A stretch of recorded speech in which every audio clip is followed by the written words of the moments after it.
अस्सलाम वालेकुम। उम्मीद है आप सब खैरियत से होंगे। आज से हम इंग्लिश ग्रामर एंड कंपोजिशन की एक नई लेक्चर सीरीज शुरू करने लगे हैं, जो कि जितने भी हमारे कम्पिटिटिव एग्जामिनेशन हैं, जैसा कि सीएसएस है या पीएमएस है, उनको मद्देनज़र रखकर बनाई गई है।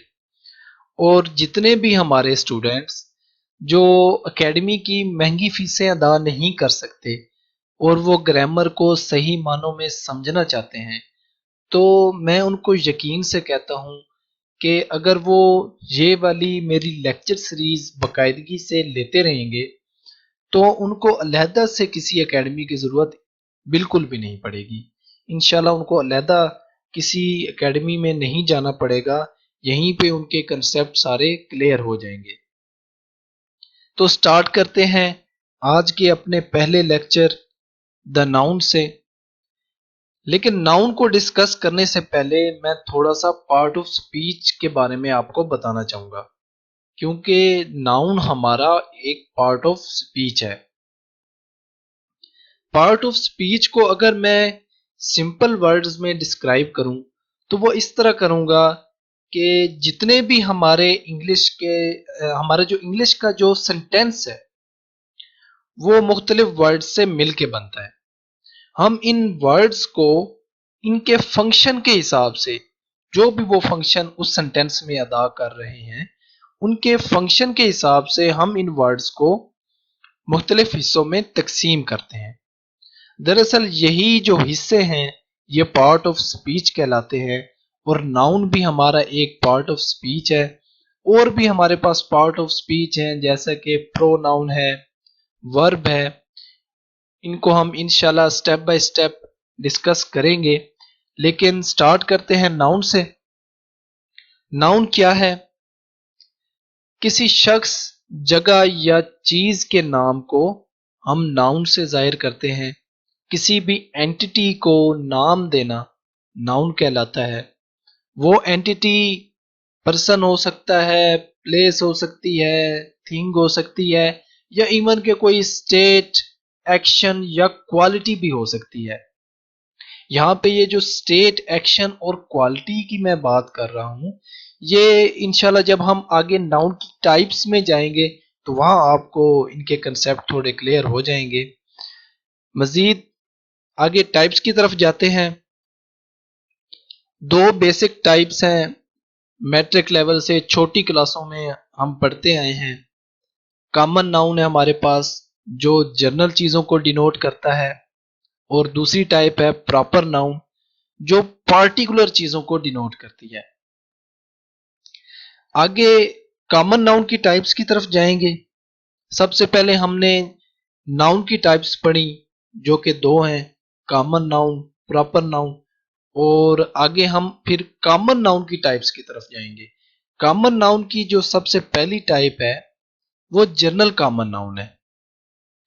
जनरल कॉमन नाउन कौन से नाउन है? ऐसे नाउन जिनको हम रोजमर्रा जिंदगी में इस्तेमाल करते हैं, जैसा कि बॉय है, गर्ल है, मैन है, मॉस्क, रोड, स्कूल वगैरह। ये सारे जितने भी एग्जाम्पल्स यहाँ पे लिखी गई हैं, ये जनरल कॉमन नाउन की एग्जाम्पल्स हैं। हम रोजमर्रा जिंदगी में इनको इस्तेमाल करते हैं। नेक्स्ट टाइप जो है हमारी कॉमन नाउन की, वो है कलेक्टिव नाउन। कलेक्टिव नाउन क्या है? कलेक्टिव नाउन हमारा किसी भी चीज की कॉम्बिनेशन को शो करता है। कॉम्बिनेशन ऑफ एनीथिंग हमारी कलेक्टिव नाउन है। इसकी एग्जाम्पल्स में क्राउड आ जाता है, क्लास आ जाती है, नेशन आ जाती है। अगर मैं एक यहां से एग्जाम्पल ये जो लिखी हुई है इसमें क्लास को थोड़ा सा एक्सप्लेन करूं, तो आप देखें कि हमारी जो क्लास है वो मुख्तलिफ स्टूडेंट्स पर मुश्तमिल होती है। क्लास एज अ होल तमाम स्टूडेंट्स को रिप्रेजेंट कर रही है, उनके उन स्टूडेंट्स की कम्बिनेशन को शो कर रही है। तो ये क्लास एक बड़ी बेहतरीन एग्जाम्पल है। बाकी भी हमारे पास बड़ी ज़बरदस्त एग्जाम्पल्स हैं जो कलेक्टिव नाउन को रिप्रेजेंट कर रही हैं। नेक्स्ट टाइप है हमारे पास एब्स्ट्रैक्ट नाउन। एब्स्ट्रैक्ट नाउन क्या है हमारे पास? एब्स्ट्रैक्ट नाउन ऐसा नाउन है जो हमारी फीलिंग्स में या हमारे माइंड में एग्जिस्ट करता है, जिनको हम हाथ से छू नहीं सकते। हमारे माइंड में होता है, हमारी फीलिंग्स में होता है, लेकिन उनको हम हाथ से टच नहीं कर सकते। ये एब्स्ट्रैक्ट नाउन ज़्यादातर किसी दूसरे नाउन से, किसी एडजेक्टिव से या हम वर्ब से ड्राइव करते हैं।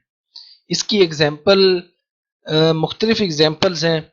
ये एब्स्ट्रैक्ट नाउन हमारा किसी क्वालिटी को शो कर रहा होता है, या किसी एक्शन को शो कर रहा है, या कोई स्टेट को शो कर रहा है।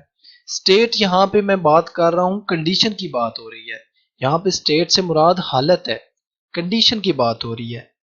एग्जाम्पल मैं आपके साथ डिस्कस करूंगा, आगे मजीद भी इसको हम एक्सप्लेन करेंगे एब्स्ट्रैक्ट नाउन को, लेकिन यहाँ पे थोड़ा सा मैं आपको बता दूं एक एग्जाम्पल के साथ, छोटी सी एग्जाम्पल के साथ इसको मैं थोड़ा आपका कंसेप्ट थोड़ा क्लियर करना चाहूँगा कि जैसा कि हमारे पास एक नाउन है स्लेव, उर्दू में उसको हम गुलाम कहते हैं। स्लेव से जो हमने नाउन एब्स्ट्रैक्ट नाउन ड्राइव किया है वो है स्लेवरी। स्लेवरी जो है हमारा एक एब्स्ट्रैक्ट नाउन है। ये एक कंडीशन है, एक स्टेट है जिसको रिप्रेजेंट कर रहा है, एब्स्ट्रैक्ट नाउन है हमारा। तो स्लेवरी बड़ी बेहतरीन एग्जांपल है। आगे भी एग्जांपल इसकी हम डिस्कस करेंगे। आगे चलते हैं और कलेक्टिव नाउन की टाइप्स को पहले डिस्कस कर लेते हैं। सबसे पहले हमने नाउन की टाइप्स देखी, कॉमन नाउन, प्रॉपर नाउन। फिर उसके बाद हमने कॉमन नाउन की टाइप्स की तरफ गए। हम कॉमन नाउन की टाइप्स डिस्कस करने के बाद अब हम कलेक्टिव नाउन की टाइप्स की तरफ जाने लगे हैं। कलेक्टिव नाउन की टाइप जो सबसे पहली है वो है काउंटेबल नाउन। काउंटेबल नाउन हमारे पास वो वाले नाउन हैं जिनको हम डेफिनेट नंबर में काउंट कर सकते हैं। For example 5 pen, 6 pencils, 8 boys, 9 apple. ये सारे जो एग्जाम्पल मैंने यहाँ पे लिखी हुई हैं इनको हम डेफिनेट नंबर में काउंट कर सकते हैं। डेफिनेट नंबर से मुराद यहाँ पे 5 पेंसिल जिस तरह है या 8 बॉयज है। अब हम इनको ये नहीं कह सकते कि 3.5 बॉयज, 8.9 एप्पल। तो इनको हम इनडेफिनेट नंबर में काउंट नहीं कर सकते, बल्कि इनको डेफिनेट नंबर में काउंट किया जा सकता है। तो ऐसे नाउन जिनको हम डेफिनेट नंबर में काउंट कर सके वो हमारे काउंटेबल नाउन कहलाते हैं। नेक्स्ट टाइप जो है हमारे पास वो अनकाउंटेबल नाउन है। अनकाउंटेबल नाउन क्या है? अनकाउंटेबल नाउन ऐसे नाउन हैं जिनको डेफिनेट नंबर तो क्या, हम किसी नंबर में भी काउंट नहीं कर सकते। उनको डेफिनेट या इनडेफिनेट नंबर में हम काउंट कर ही नहीं सकते। इनको काउंट करने के लिए हमें हेल्प लेनी पड़ती है यूनिट की। हमें कोई स्केल बनाना पड़ता है, कोई यूनिट बनाना पड़ता है, और उस यूनिट के अंदर रहते हुए अब आपकी मर्जी है उसको डेफिनेट नंबर में काउंट करें या इनडेफिनेट नंबर में काउंट करें।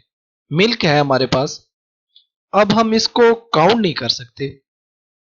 अब इसको हम जग में भर लें, किसी कंटेनर में भर लें, किसी पैकेट में ले लें, एक यूनिट बना लें। अब आपकी मर्जी है, इसको आप कहें 1.3 litre milk, 1 litre milk, 3.5 litre milk. अब आपकी मर्जी है, आप इसको डेफिनेट नंबर में काउंट करें या इनडेफिनेट नंबर में काउंट करें। तो यूनिट के बगैर हम इसको काउंट नहीं कर सकेंगे, यूनिट लगाना पड़ेगा, तब ही हम इनको काउंट कर सकते हैं। अब यहां पे अगर आपको ये चीज क्लियर हो गई है तो एक चीज बड़ी जरूरी है याद करने वाली, ये आपने अपने ऊपर फर्ज कर लेनी है। बड़ा ही अहम रूल है, इसको अच्छी तरह अपने जहनों में बिठा लें।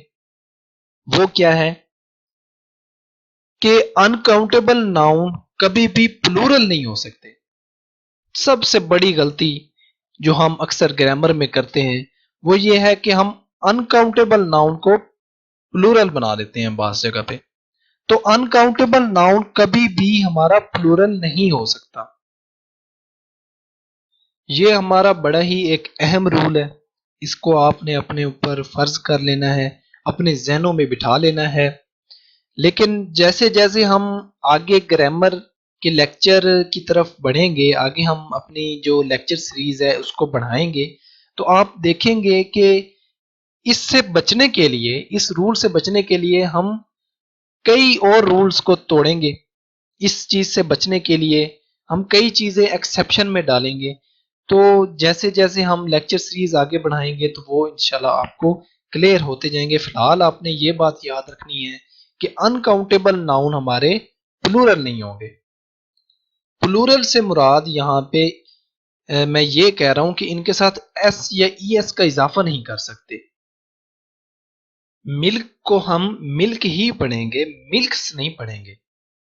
तो ये हमारे पास अनकाउंटेबल नाउन की अ, आपको डिस्क्राइब किया मैंने। अब नेक्स्ट चलते हैं हम अपने नेक्स्ट एब्स्ट्रैक्ट नाउन की तरफ। एब्स्ट्रैक्ट नाउन को पहले भी मैंने डिस्कस किया, लेकिन यहाँ थोड़ा आपको मजीद इसको एक्सप्लेन करते हैं। एब्स्ट्रैक्ट नाउन हमारा क्या है? ये तीन चीजों पर मुश्तमिल होता है। या तो ये कोई क्वालिटी होगी, या किसी एक्शन को नाम दिया होगा, या फिर ये किसी स्टेट यानी कंडीशन को रिप्रेजेंट कर रहा होगा। इनको हम, जैसा कि पहले मैंने बताया, कि किसी दूसरे नाउन या किसी वर्ब या किसी एडजेक्टिव से ज्यादातर हम ड्राइव करते हैं। इसकी एग्जाम्पल, अगर कंडीशन की बात, मैंने आपको पहले भी एग्जाम्पल एक बताई, स्लेवरी है। इस तरह और एग्जाम्पल्स भी लिखी हुई हैं, पॉवर्टी है, डेथ है। और एक्शन की अगर बात करें तो लाफ्टर है, थेफ्ट है, मूवमेंट है। क्वालिटी की अगर बात करें तो गुडनेस है, हार्डनेस है, काइंडनेस है। तो ये किसी दूसरे नाउन से या किसी वर्ब से या किसी एडजेक्टिव से ड्राइव किए गए हैं।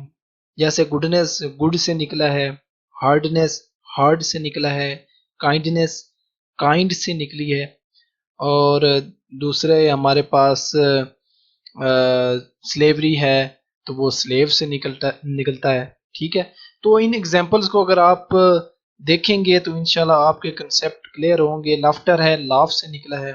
मूवमेंट है, तो इसी तरह थेफ्ट भी है, जजमेंट भी है। तो इनको आप एग्जांपल्स को देखें तो आपको एब्स्ट्रैक्ट नाउन का जो है, आपका जो कंसेप्ट है, वो इंशाल्लाह क्लियर हो जाएगा। अब आते हैं जेंडर ऑफ नाउन की तरफ।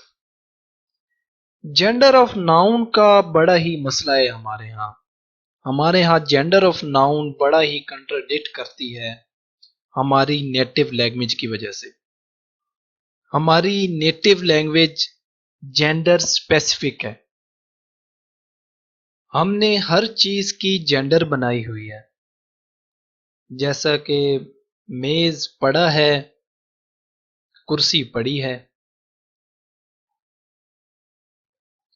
कलम पड़ा है, पेंसिल पड़ी है। हालांकि दोनों सेम चीजें हैं। हमने हर चीज की जेंडर बनाई हुई है। हमने चीजों को जेंडर स्पेसिफिक किया हुआ है। इंग्लिश लैंग्वेज में चीजें जेंडर स्पेसिफिक नहीं। जो चीज मुजक्कर है यानी मैस्कुलिन है, उसके लिए वो ही यूज करते हैं, और उसके लिए पोजेसिव एडजेक्टिव हीज का इस्तेमाल करते हैं। जो चीज मुअन्नस है यानी फेमिनिन है, उसके लिए वो शी का इस्तेमाल करते हैं, और उसके लिए पोजेसिव एडजेक्टिव वो इस्तेमाल करते हैं, वो हर है। अब कुछ चीजें ऐसी हैं जिनकी जेंडर तो है, लेकिन उस वक्त हमें उनकी जेंडर का नहीं पता होता। फॉर एग्जाम्पल, अगर मैं इसकी एग्जाम्पल दूं तो हमारे पास डंकी कार्ट है, बुल कार्ट है, हॉर्स भी हो सकता है। कोई बात हो रही है, तांगे की बात हो रही है, लेकिन हमें उसकी जेंडर का नहीं पता। तो हम क्या करेंगे? हम एम्बेरसमेंट से बचने के लिए इट का इस्तेमाल करते हैं, और उसके लिए जो पोजेसिव एडजेक्टिव जो इस्तेमाल करते हैं वो इट्स है। ऐसी चीजें जिनकी जेंडर तो है लेकिन उस वक्त हमें उसकी जेंडर का पता नहीं है, हम एम्बेरसमेंट से बचने के लिए उसको कॉमन जेंडर में डाल देते हैं और उसके लिए इट का इस्तेमाल करते हैं, और उसके लिए जो पोजेसिव एडजेक्टिव है वो इट्स का इस्तेमाल किया जाएगा। अब कुछ चीजें ऐसी होती हैं जिनकी जेंडर होती ही नहीं। हमारे यहाँ जेंडर होती है लेकिन अंग्रेजों के यहाँ उनकी कोई जेंडर नहीं होती। जैसे रोड है, चेयर है, टेबल है, ट्री है, बिल्डिंग है, इनकी जेंडर नहीं है। लेकिन हमने जेंडर बनाई हुई है, लेकिन बड़ी अजीब तरीके से बनाई हुई है।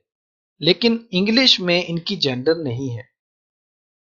तो ऐसी चीजों को न्यूट्रल जेंडर में डाला जाता है, और इसके लिए वो इंग्लिश में हम इट का इस्तेमाल करते हैं और पोजेसिव एडजेक्टिव इट्स इस्तेमाल करते हैं। ये दोनों जो है कॉमन जेंडर और न्यूट्रल जेंडर, इन दोनों के लिए हम इट का इस्तेमाल करते हैं। नेक्स्ट है हमारे पास पर्सोनिफिकेशन या पर्सोनिफाइड। अगर हम किसी बेजान चीज को जानदार मान लेते हैं, किसी एनिमेट इनएनिमेट चीज को एनिमेट मान लेते हैं, किसी नॉन लिविंग चीज को हम लिविंग बीइंग कंसीडर कर लेते हैं। जब हमने इस नॉन लिविंग थिंग को हमने लिविंग बीइंग कंसीडर किया तो अब इसकी कोई ना कोई जेंडर होगी। अब वो चीज या तो ही होगी या फिर वो शी में हम इस्तेमाल करेंगे। इसकी अगर मैं एग्जांपल आपके साथ डिस्कस करूं तो ऐसी चीजों ऐसी चीजें जिनमें ये वाली टेंडेंसी हो, जैसा कि पावर है, क्रुएल्टी है, बिटरनेस है, हार्डनेस है। ऐसी चीजें जो हार्डनेस को शो कर रही हैं या पावर को शो कर रही हैं या बिटरनेस को शो कर रही हैं। अगर मैं थोड़ा दूसरे लफ्जों में आपको आसान तरीके से समझाऊं, सारी चीजें जो जिनमें थोड़ी ज्यादा पावर या हार्डनेस को शो किया जा रहा है, या जितनी भी हम गंदी गंदी चीजें हम कहते हैं, तो वो सारी चीजें ही में आएंगी। और अगर ऐसी चीजें जिनमें डेलिकेसी, ब्यूटी या रिस्पॉन्सिबिलिटी या सॉफ्टनेस की टेंडेंसी हो, तो वो सारी चीजें हमारी शी में आएंगी। तो पावर की बात हो रही है, क्रुएल्टी की बात हो रही है, या उस चीज में कोई ऐसी टेंडेंसी है जिसमें हार्डनेस की बात हो रही है, तो वो सारी चीजें हम ही में ले जाएंगे। और जो ऐसी चीजें जिसमें सॉफ्टनेस या डेलिकेसी या ब्यूटी की बात हो रही है, रिस्पॉन्सिबिलिटी की बात हो रही है, तो वो सारी चीजें हम शी में डिस्कस करेंगे, उसको शी से रिप्रेजेंट करेंगे, पर्सोनिफाइड करेंगे। ये ज्यादातर हम लिटरेरी राइटिंग या पोइट्री में, या जैसे डायलॉग राइटिंग होती है तो वहां पे ये चीजें इस्तेमाल होती हैं। आपने इसको इतना ज्यादा यूज नहीं करना, आप ज्यादा इट का इस्तेमाल करेंगे, ठीक है, कॉमन जेंडर या न्यूट्रल जेंडर की तरह। और इसको ही या शी में आप इसको इस्तेमाल ना करें तो बेहतर है। ये ज्यादातर डायलॉग राइटिंग वगैरह या पोइट्री में इस्तेमाल की जाती हैं ये चीजें। अगर इसकी कुछ एग्जांपल, जैसे कि मून है, आपके पास अर्थ है, या स्टेट है। स्टेट कोई भी कंट्री का नाम रिस्पॉन्सिबिलिटी को शो कर रहा है, तो ये मून, स्टेट और अर्थ ये सारे शी से रिप्रेजेंट किए जाते हैं। और अगर ही की बात करें तो सन है, पावर को शो कर रहा है, स्टार्स हैं, तो ये दोनों एग्जांपल्स ही में आएगी।